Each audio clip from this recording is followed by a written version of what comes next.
হাসিনাকে ভারত থেকে ফিরিয়ে আনতে চূড়ান্ত সিদ্ধান্ত, মাস্টার প্ল্যান করল ডক্টর ইউনূস।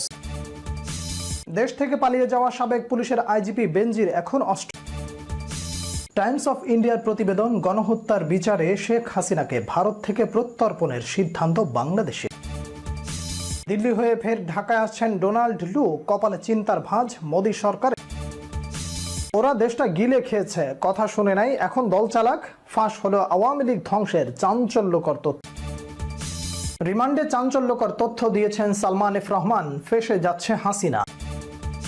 স্বৈরশাসক শেখ হাসিনাকে খোলা চিঠি, থাকছে বিস্তারিত প্রতিবেদন। শেখ হাসিনাকে ফিরিয়ে দেওয়ার প্রশ্নে যা বলল ভারতের পররাষ্ট্রমন্ত্রী।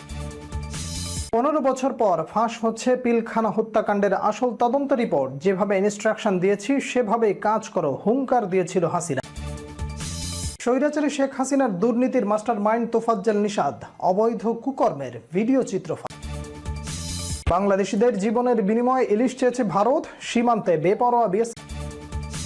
আইজিপি মামুন, আইনমন্ত্রী আনিসুল হক, পলক ও জিয়াউল আহসানকে গণভবনে টাকা বিলিয়ে আন্দোলনরত ছাত্রদের হত্যার নির্দেশ দিয়েছিল শেখ হাসিনা, গোপন তথ্য ফাঁস। শেখ হাসিনা পদত্যাগ করে দেশ থেকে ভারত পালানোর পর একে একে তার দুর্নীতি, গুম খুন, লুটপাটের ভয়াবহ চিত্র প্রকাশ পেতে শুরু করেছে। এ সকল অপরাধমূলক কর্মকাণ্ডে তার ছিল একাধিক দোসর। স্বৈরাচারী শেখ হাসিনার দুর্নীতির মাস্টারমাইন্ড ছিলেন তোফাজ্জল নিষাদ। অনুসন্ধানে বের হয়ে এসেছে রক্ত হিম করে দেওয়ার মতো চাঞ্চল্যকর সব তথ্য। ক্ষমতাচ্যুত সাবেক প্রধানমন্ত্রী শেখ হাসিনাকে ফিরিয়ে আনার প্রচেষ্টা জোরদার করতে চলেছে বাংলাদেশের নবগঠিত অন্তর্বর্তীকালীন সরকার। গণঅভ্যুত্থানের পর গত 5ই অগস্ট ঢাকা থেকে পালিয়ে ভারতে আশ্রয় নিয়েছেন শেখ হাসিনা। ডক্টর মোহাম্মদ ইউনূসের নেতৃত্বাধীন অন্তর্বর্তীকালীন সরকার ভারতের সঙ্গে প্রত্যর্পণ চুক্তির মাধ্যমে হাসিনাকে ফিরিয়ে আনার পরিকল্পনা করছে। এবার শেখ হাসিনাকে নিয়ে চরম বিপাকে পড়েছে মোদী সরকার। বাংলাদেশের সাবেক প্রধানমন্ত্রী শেখ হাসিনাকে ফিরিয়ে দেওয়ার বিষয়ে প্রশ্নের সম্মুখীন হয়েছেন ভারতের পররাষ্ট্রমন্ত্রী ডক্টর এস জয়শঙ্কর। দুর্নীতির অভিযোগে গ্রেপ্তার এড়াতে বাংলাদেশ থেকে পালিয়ে যাওয়া সাবেক পুলিশ মহাপরিদর্শক Benazir Ahmed Singapore, Malaysia, Dubai, Portugal সহ বিভিন্ন দেশ ঘুরে এখন অস্ট্রেলিয়ায় পরিবার সহ থিত হয়েছেন। গত 8 সেপ্টেম্বর সিডনিতে অনুষ্ঠিত একটি ঘরোয়া মিটিংয়ে দেখা গেছে তাকে।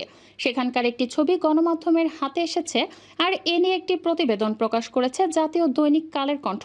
কালের কণ্ঠের বরাতে জানা যায়, অস্ট্রেলিয়ায় অবস্থানরত বাংলাদেশিরা বেনজির আহমেদের অবস্থানের বিষয়টি লিখিতভাবে সে দেশের স্বরাষ্ট্র মন্ত্রণালয়কে জানিয়েছেন। এদিকে সাবেক এই আইজিপি এবং তার পরিবারের সদস্যদের নামে অবৈধ সম্পদ অর্জনের তথ্য প্রমাণ পেয়েছে দুদকের অনুসন্ধান টিম।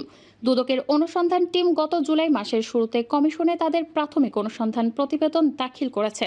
সেখানে বেনজির আহমেদ এবং তার পরিবারের সদস্যদের নামে মোট 43,46,72,152 টাকা মূল্যের অবৈধ সম্পদ অর্জনের তথ্য প্রমাণ উপস্থাপন করা হয়েছে।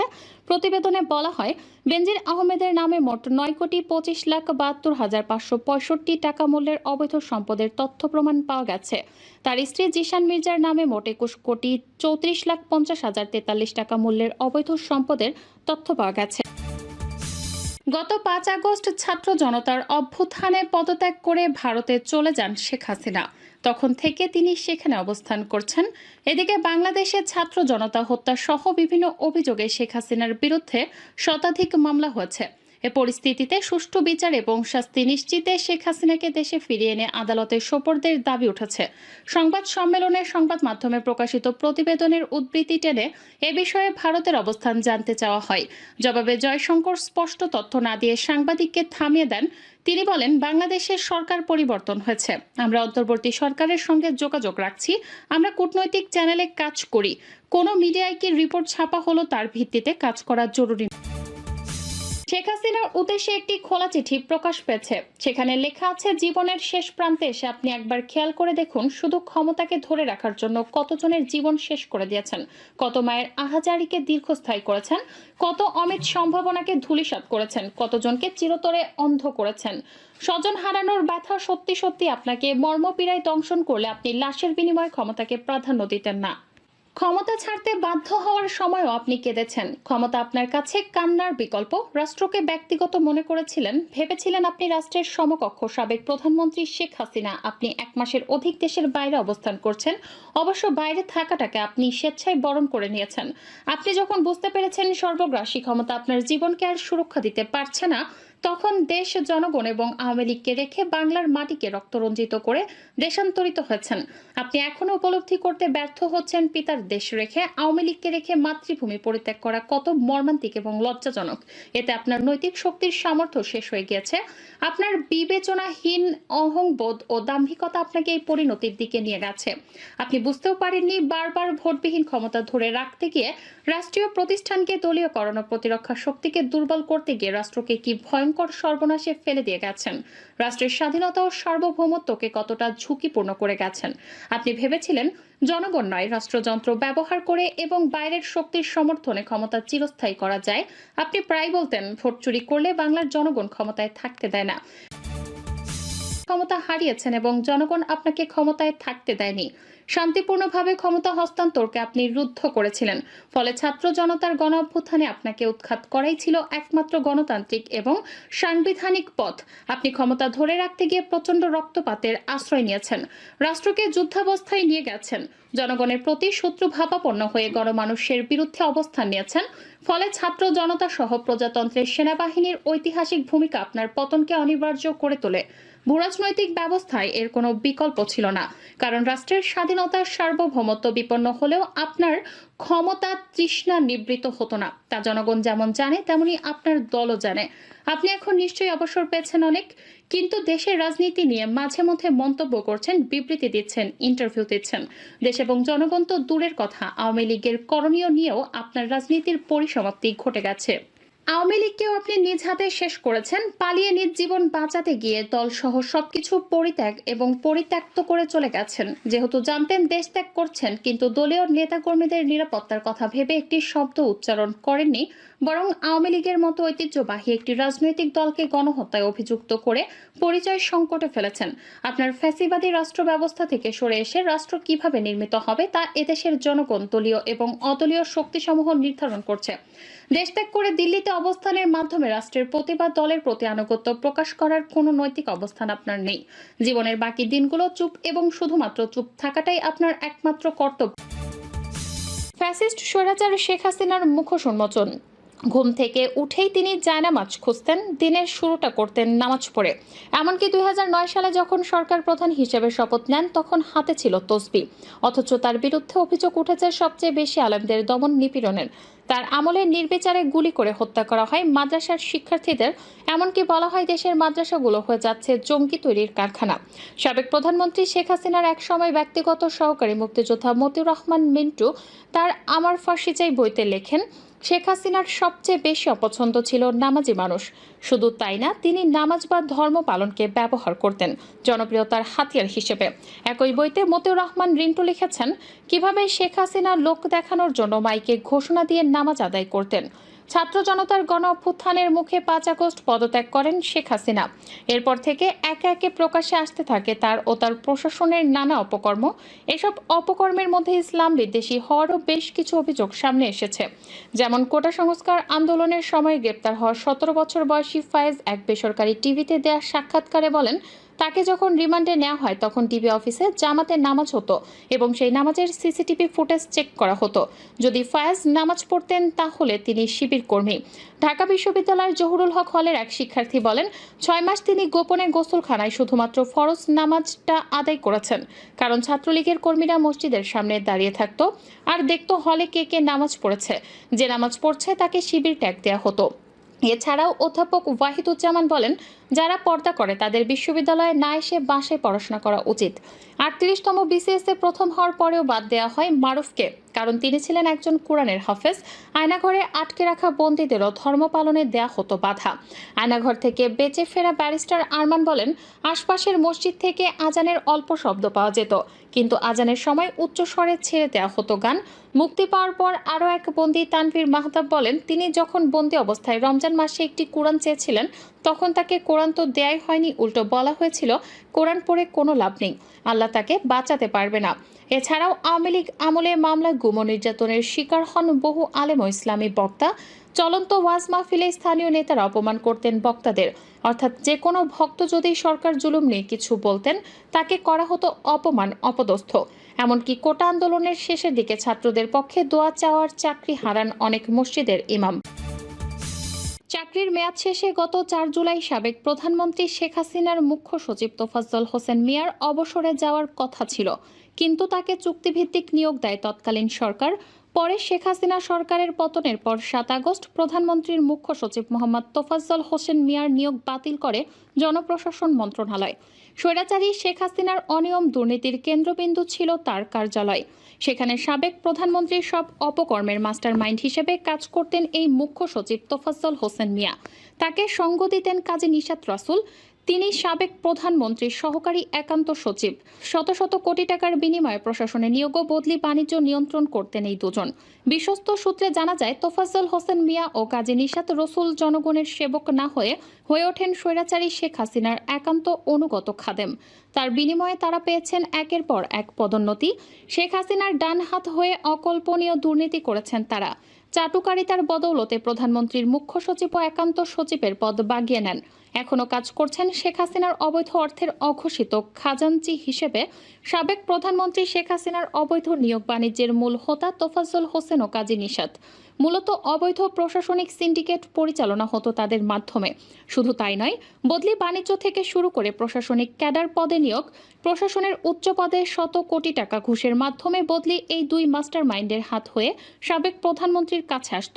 সেই ঘুষের হিসাব প্রধানমন্ত্রীর কাছে পৌঁছে দিতেন সিন্ডিকেটের এই দুই হোতা।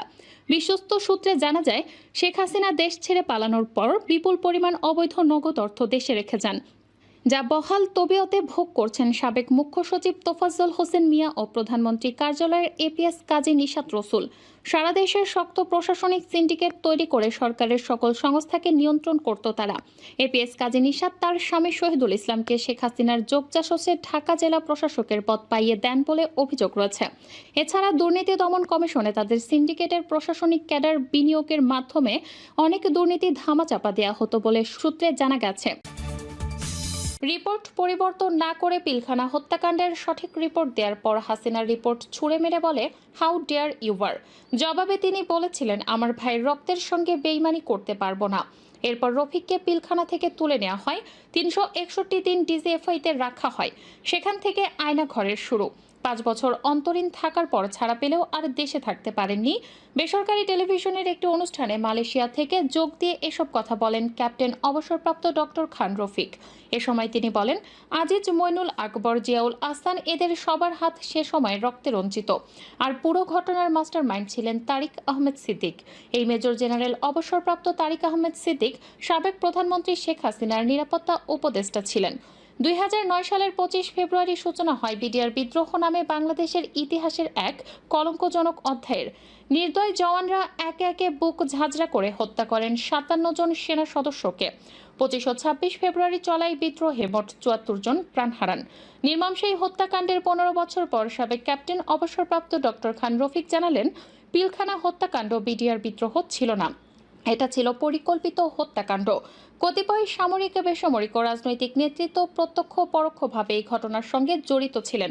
বিডিআর হত্যাকাণ্ডের তদন্তের সমন্বয়ক সাবেক সেনা কর্মকর্তা ডক্টর খান রফিক বলেন, প্রাপ্ত রিপোর্ট সময় দেখতে পাই ঘটনার পরিকল্পনা হয় 2008 সালের ডিসেম্বর থেকে। এরপর 3 মাস ধরে 25 ফেব্রুয়ারি পর্যন্ত বিডিআরের 50 জনের মতো সদস্য বিভিন্ন রাজনৈতিক ও বেসামরিক ব্যক্তির সঙ্গে একাধিকবার বৈঠক করেছেন। বিভিন্ন গোয়েন্দা সংস্থা এসব তথ্য জানতে পারেনি, এটা সম্পূর্ণ অসত্য। জেনেও তারা গোপন করেছিল। আওয়ামী লীগের একজন সাবেক এমপি প্রতি শুক্রবার পিলখানা মসজিদে জুমা পড়তে যেতেন। নামাজের পর তিনি সেখানে 1 থেকে 1.5 ঘন্টা বিডিআর সৈনিকদের সঙ্গে মিটিং করতেন। পরে তার বাসায়ও একাধিক মিটিং হয়। সেসব মিটিংয়ে আওয়ামী লীগের আরেকজন সাবেক এমপি থাকতেন। মিটিংয়ে বিডিআর সৈনিকদের উদ্দেশ্যে সাবেক এক এমপি বলেছিলেন, বেশি মারার দরকার নেই, 2-3 জন অফিসার মেরে ফেললেই হয়, বাকিটা আমরা দেখব। এই দুই সাবেক এমপি হলেন ফজলে নূর তাপস ও জাহাঙ্গীর কবির নানক। শেখ হাসিনা ক্ষমতাচ্যুত হওয়ার আগের দিনও গণভবনে ছিল কোটি কোটি টাকা। নির্ভরযোগ্য একাধিক সূত্র মানবজমিনকে এই তথ্য নিশ্চিত করেছে। 4 আগস্ট রাতে ক্ষমতাচ্যুত প্রধানমন্ত্রী শেখ হাসিনা একাধিক নেতা ও নিরাপত্তা সংশ্লিষ্ট ব্যক্তির সঙ্গে বৈঠক করেন। এ সময় টাকা বিলি বন্টন করা হয়। সর্বশেষ বৈঠকটি হয় তার সবচেয়ে ঘনিষ্ঠ 5 জন নেতা ও কর্মকর্তার সঙ্গে। এর মধ্যে ছিলেন আইনমন্ত্রী আনিসুল হক, জুনায়েদ আহমেদ পলক ও মোহাম্মদ আলী আরাফাত। এছাড়া ছিলেন মেজর জেনারেল জিয়াউল আহসান ও একজন লেফটেন্যান্ট জেনারেল। সেই বৈঠকে হাসিনার সার্বিক পরিস্থিতি পর্যালোচনা করেন, বলেন আর অপেক্ষা নয় আর আপোষ নয়, নির্বিচারে গুলি চালিয়ে পরিস্থিতি শান্ত করতে হবে। বৈঠকে যোগ দেন আইজিপি চৌধুরী আব্দুল্লাহ আল মামুন। মানবজমিন জানতে পেরেছে, বৈঠকে আইজিপি জানান পুলিশের পক্ষে আর সম্ভব হচ্ছে না। একদিকে গুলির সংকট, অন্যদিকে জন উপস্থিতি প্রতিনিয়ত বাড়ছে, গুলি করেও থামানো যাচ্ছে না। যদিও এ সময় শেখ হাসিনা আইজিপির প্রশংসা করেন, তবে সবার কথা শেষে সাবেক প্রধানমন্ত্রী ক্ষিপ্ত হয়ে বললেন, তোমাদের দিয়ে কিছু হবে না। আমি সেনাবাহিনীকে বলবো গুলি করতে, কারফিউ আরো কঠিন করতে। সেনাবাহিনীর তরফে আগেই জানানো হয়েছে কোনো অবস্থাতেই তারা গুলি করবে না। হাসিনা এটা শোনার পর কোনো একজন কর্মকর্তাকে উদ্দেশ্য করে বললেন, আমি তোমাদের জন্য কি না করেছি, তোমরা এখন সবাই গা বাঁচানোর চেষ্টা করছো, যা করার আমিই করব। হাসিনা তখন আরো বলেন, সেনাবাহিনী মার্শাল ল দিচ্ছে না কেন, তাহলেই তো পরিস্থিতি ঠান্ডা হয়ে যাবে। মানবজমিন এটাও জানতে পেরেছে, সেনাপ্রধান জেনারেল ওয়াকারুজ্জামান আগেই জানিয়ে দিয়েছিলেন মার্শাল লর পক্ষে তাদের সায় নেই। মার্শাল ল দিয়ে পরিস্থিতি শান্ত করা সম্ভব নাও হতে পারে। তাছাড়া বিশ্ব পরিস্থিতিও মার্শাল ল এর অনুকূলে নয়। এখানে বৈঠক শেষ হয়ে যায়। একাধিক সূত্র নিশ্চিত করেছে, আন্দোলনকে বিপথগামী করতে টাকা ছড়ানোর সিদ্ধান্ত হয়। তখন গণভবনে গচ্ছিত টাকা দেওয়া হয় নির্দিষ্ট ব্যক্তিদের কাছে। পরদিন পালিয়ে যান শেখ হাসিনা। এ সময় গণভবনে লুট হয়, লুটকারীরা টাকাও নিয়ে যায়। তবে কত কোটি টাকা ছিল জানা সম্ভব। প্রশ্ন হলো, গত বছরের জুলাই মাসে কি হঠাৎ করে আসাদুজ্জামান খান কামাল নৃশংস হয়ে উঠেছিলেন, না কামালের এই নৃশংসতা তার পুরো 10 বছরের রাজত্ব জুড়ে? 10 বছরের বেশি সময় ধরে স্বরাষ্ট্রমন্ত্রীর দায়িত্ব পালন করেছেন। এ সময় তিনি জুলুম, নির্যাতন, হত্যা, গুম করেছেন নির্বিচারে। রাজনৈতিক প্রতিপক্ষ ভিন্ন মত দমনের জন্য তিনি নির্মম ছিলেন, কসাই ছিলেন। নিজস্ব আওয়ামী পেটোয়া বাহিনী তৈরি করেছিলেন পুলিশে এবং র্যাবে, যাদের মাধ্যমে সারা দেশে ত্রাসের রাজত্ব কায়েম করেছিলেন। আওয়ামী ফ্যাসিস্ট মানে কামালি জল্লাদ। বিরোধী মত দমনে তার নেতৃত্বে তৈরি হয়েছিল গেস্টাপো বাহিনী। একদিকে যেমন তিনি অপরাধীদের পৃষ্ঠপোষকতা প্রদান করতেন, সন্ত্রাসী মাদক ব্যবসায়ীদের কাছ থেকে টাকার বিনিময়ে অবাধে তাদের অপরাধ করার সুযোগ করে দিতেন। গত 10 বছরে তারাই ছিল ক্ষমতাবান। সারা দেশে কামালের নেতৃত্বে চালু হয়েছিল মাফিয়াতন্ত্র। অন্যদিকে সব অপরাধ, অন্যায় ও দুর্নীতির বিরুদ্ধে যারাই কথা বলতো, প্রতিবাদ করত, তাদের ওপর নেমে আসত জুলুম, নির্যাতন, নৃশংসতা, গুম, খুন। আসাদুজ্জামান খান কামাল এই সময় প্রতিষ্ঠা করেছিলেন আয়নাঘর। সেই আয়নাঘরে নিয়ে গিয়ে রাজনৈতিক প্রতিপক্ষের ওপর জুলুম, নির্যাতন করা হতো। র্যাবের আয়নাঘরে নির্যাতিত হয়েছেন বিএনপি, জামায়াত সহ বিরোধী দলের প্রচুর নেতা। শুধু তাই নয়, বিরোধী দলের লোকদের দমন, পীড়ন, নির্যাতন করতেন তার আওয়ামী বাহিনী দিয়ে। ছাত্রলীগ, যুবলীগের হাতে তুলে দেওয়া হয়েছিল অবৈধ অস্ত্র। তাদের দিয়ে নির্বিচারে গুলি হতো এবং জুলুম, নির্যাতনের ঘটনা ঘটানো হতো নিয়মিত। আসাদুজ্জামান খান কামালের বিভিন্ন সময়ে যারা উপযোগী সহযোগী ছিল, তাদের মধ্যে অন্যতম ছিল সাবেক পুলিশ প্রধান বেনজির আহমেদ। এই বেনজির আহমেদ একসময় ছিলেন পুলিশ কমিশনার, পরে তাকে করা হয় র্যাবের ডিজি এবং সবশেষে পুলিশের আইজিপি। জানা গেছে, বেনজিরকে পুলিশের আইজিপি করার পেছনে আসাদুজ্জামান খানের বড় ভূমিকা ছিল। এখানে ছিল মোটা অঙ্কের লেনদেন। বেনজির আইজিপি হওয়ার পর কামাল বেনজির জুটি সারা দেশে ত্রাসের রাজত্ব কায়েম করেন। একদিকে জঙ্গি নাটকের মাধ্যমে ধর্মপ্রাণ মানুষের হত্যা, নির্যাতন, অন্যদিকে ভিন্ন মতাবলম্বীদের আয়নাঘরে নিয়ে নির্যাতনের মতো ঘটনা ছিল নৈমিত্তিক ব্যাপার।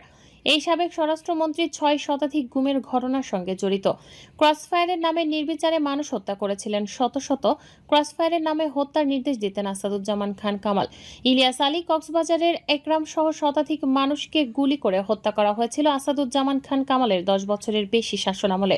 এসব তথ্য যারা প্রকাশ করত, আসাদুজ্জামান খান কামাল বা তার সাঙ্গপাঙ্গদের বিরুদ্ধে ন্যূনতম সংবাদ যারা প্রকাশ করত, তাদের বিরুদ্ধে নেমে আসত খড়গ।